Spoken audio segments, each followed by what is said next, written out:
Well, I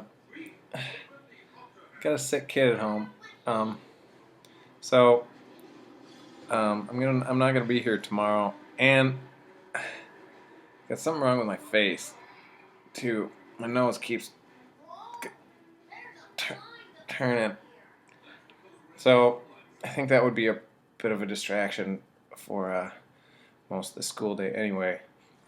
So you get to just watch me on the thing. So if you could just open up your books, opening page, ships at a distance have every man's wish on board. For some, they come in with the tide. For others, they sail forever on the horizon. Never out of sight, never landing until the watcher turns his eyes away in resignation, his dreams mocked to death by time. That is the life of man. And this is whoa, whoa, whoa, finger all over. Anyway, um, we're setting up an idea right away in the beginning that the lives of men and women are different. Okay, so the lives of men are if you picture a dude standing on the beach of an ocean and he sees a ship way out on the horizon. So that's the dream. That's what he hopes to get.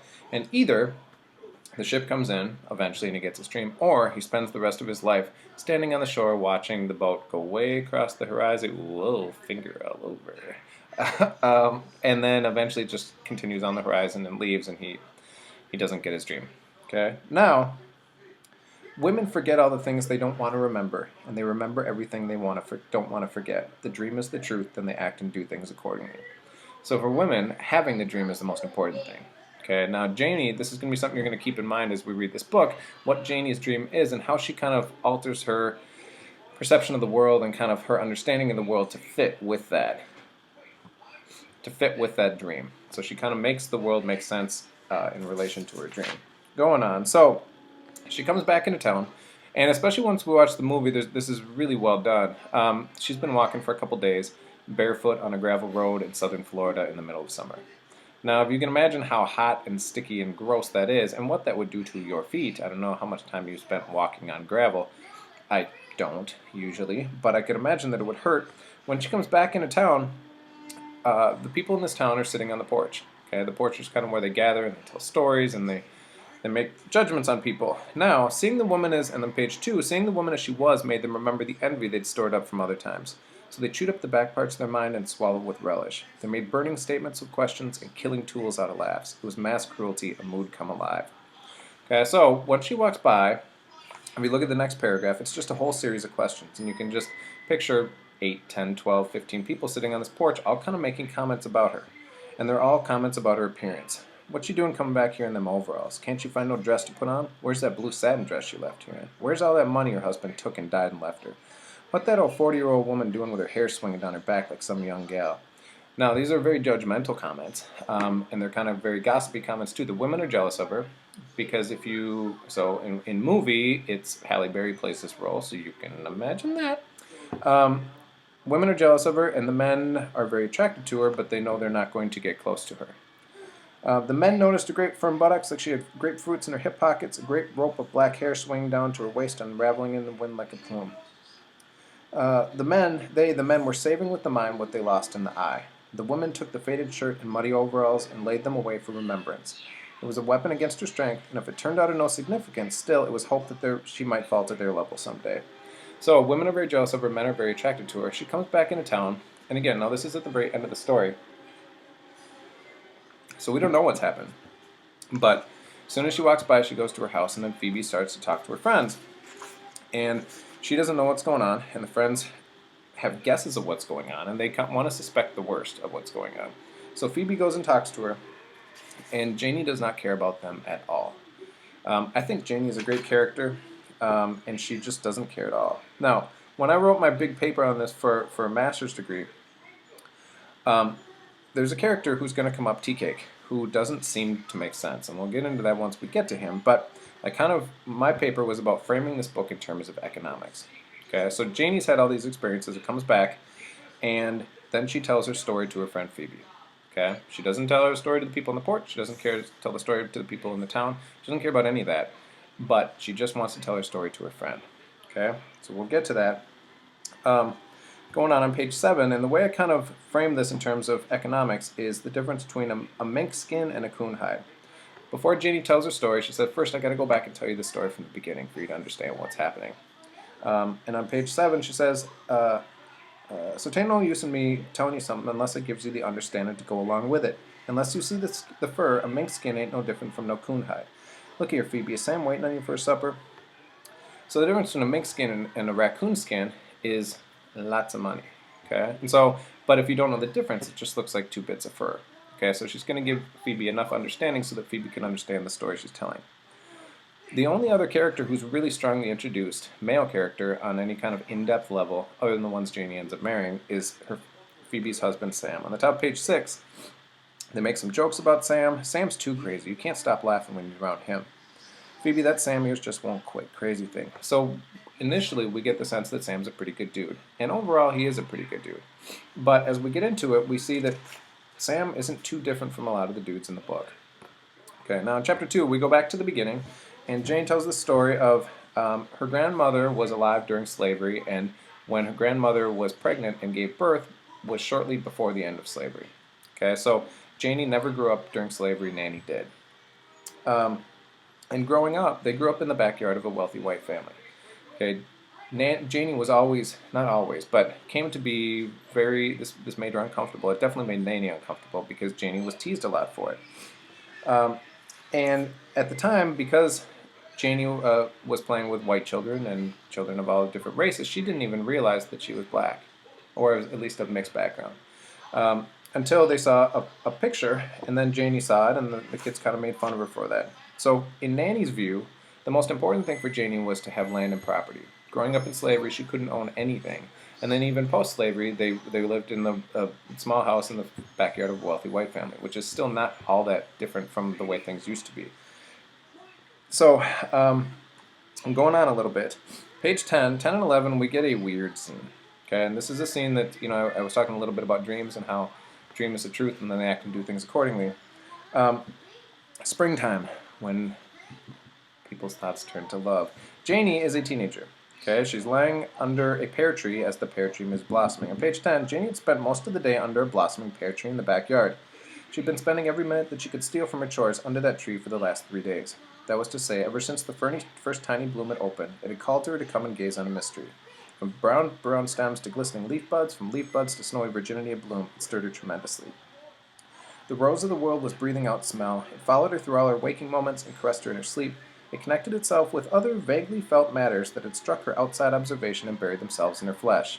Now they emerged and quested about her consciousness. The language of this next paragraph is kind of a lot. She stretched on her back beneath the pear tree, soaking in the alto chant of the visiting bees, the gold of the sun and the panting breath of the breeze when the inaudible voice of it all came to her. She saw the dust-bearing bees sink into the sanctum of a bloom, and 1,000 sister calyxes arched to meet the love embrace, and the ecstatic shiver of the tree from root to tiniest branch was creaming in every blossom and frothing with delight. So this was marriage. Okay, thing one. Sorry, my kids are watching. This is TV time. They get to watch a show tonight. Anyway, she's under this tree. Flowers are blooming. And I'm going to try to phrase this delicately. Janie was by herself under the pear tree. Going to give that a moment to sink in. Janie was by herself under the pear tree. If you have more questions on that, we can discuss in a little more detail. When Janie is ready to not be by herself under the pear tree, it says, she'd been summoned to behold the revelation. Then Janie felt a pain remorseless sweet that left her limp and languid.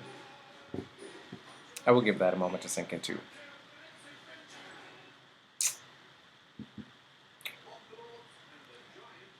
Without being too graphic, this is very sexual imagery. And this very sexual imagery, Janie comes to the realization that this is marriage. On some level it is. But if you think of your parents, maybe you don't want to. But there are many other parts to marriage other than just sexual parts of marriage.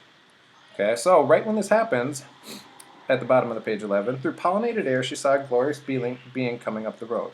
In her former blindness, she'd known him as Shiftless Johnny Taylor, tall and lean. That was before the golden dust of pollen had beglamored his rags and her eyes. Now, I don't know if you ever remember that moment, and I don't know that there was one specific moment where either that dude or that girl went from being, oh, that dude or that girl to, whoa, that dude or that girl. This is that moment for Janie. She'd seen Johnny Taylor a long time, but it never really, there was no effect there. He was just Johnny Taylor. But now he's, ooh, Johnny Taylor, right? My nose is going crazy. So she kisses him, and Nanny is asleep during this, but she wakes up. That brought her wide awake. On page 12, she bolted upright and peered out of the window and saw Johnny Taylor lacerating her Janie with a kiss. I don't know if you know what lacerate means. Lacerate means to slice and cut. Jedi! Now, I want you to remember that impression when we watch the movie because that's perfect. Anyway, I don't know how much experience you have with kissing. It's none of my business, and frankly, I don't want to know. But I will say this. If there's any lacerating involved when you kiss someone, you gotta settle down. Okay? There should be no slicing and dicing. Anyway, she goes and grabs Janie, and she's freaking out. Okay, she takes Janie inside and said, "You're going to get married right now." Okay, Janie is I think she's 17, and she's going to marry Logan Killix. Logan Killix is probably late 60s, early 70s. But from Nanny's perspective, love has nothing to do with marriage, because love is what gets women in trouble and makes them be abused or hurt by their husbands. And plus, growing up in slavery, the most important thing to her was to own property and own land, her own stuff. On page 14, and there is racist language in here. I'm not going to read it. I'm not pretending it's not there, but you don't need to hear me read it. Come to your grandma, honey, and sit in her lap like you used to. Your nanny wouldn't harm a hair on your head. She don't want nobody else to do it neither if she can help it. Honey, the white man is the ruler of everything as far as I've been able to find out, because she grew up in slavery. Maybe it's someplace way off in the ocean, like that opening image of dreams and stuff with the ocean, where the black man is in power, but we don't know nothing but what we see. So the white man throw down the load and he tell the black man to pick it up. He picks it up because he have to, but he don't tote it. He hands it to the women folk. Black woman is the mule of the world as far as I can see. I've been praying for it to be different with you, Lord, Lord, Lord. Now that's a really depressing image. Okay, a mule, the way you get a mule, if you're interested in getting a mule, you get a horse, you get a donkey, and you set some nice candlelight, and maybe put on some romantic music in the background, and then whatever the mule gestation period later, you end up with a mule. To get a mule to do what you want, you need to break its spirit and abuse it. So this idea of black women in the book being symbolized by mules is going to come up repeatedly, and especially for Janie, who mules has mixed background of horse and donkey, as Janie has mixed background of white teacher who raped mother and her mother. Now, in explaining to Janie why she needs to get married to this guy, Nanny tells the story. So she was a slave, she was raped by a slave owner, and right as she's about to give birth, or right after she gives birth, slave owner goes off to fight in the Civil War. Slave owner's wife comes in, and we kind of touched on this a little bit with Frederick Douglass, and she saw the baby did not look like the baby was supposed to look. And she said, "I'm going to take you out and whip you till you bleed tomorrow." So Nanny didn't want that. She runs off with baby, who she named Leafy, and they hide in the swamp. Luckily, and this is one of those willing suspension of disbelief, you kind of just got to go with it. Civil War ends, and she's free. She raises her daughter and wanted her daughter to grow up. And on page 16, she says, I wanted to preach a great sermon about colored women sitting on high, but there wasn't no pulpit for me. So what she wanted is for her daughter to grow up. She sent her to school to be a teacher. And when she was, Leafy was raped by a white school teacher, and then the result of that rape was Janie. Leafy runs off and is never to be seen again, and Nanny ends up raising Janie. So Nanny feels a great responsibility to make sure that Janie ends up okay, and that's why she's so forcing her to marry Logan Killix. I'm going to stop here, and we're going to do one more video where I talk about the second half of reading.